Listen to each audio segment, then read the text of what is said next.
which had been a champion spark plug plant for about 20 years, and it has sat idle and deteriorated for about 10 years since 1986.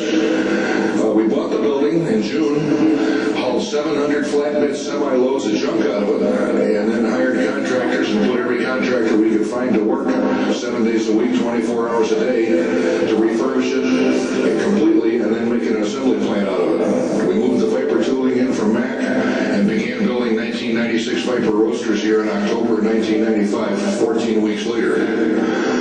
We launched the new 1996 Viper Coupe in March of 1996, and a year later, in May of 1997, launched production of the Plymouth Prowler on its own separate line.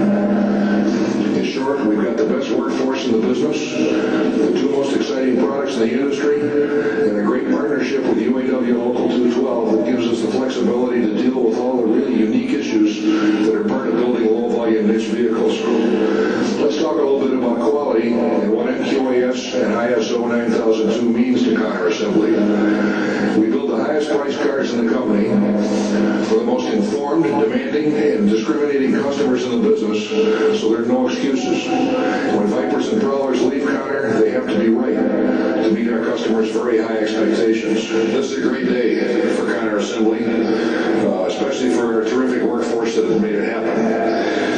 I said before that Connor Assembly is unique. We don't have any robots, we don't have any automation, and we don't want any. What we have is a highly flexible and capable workforce dedicated to the difficult, low-volume handcrafting of extremely expensive niche automobiles for customers with the highest expectations in the industry.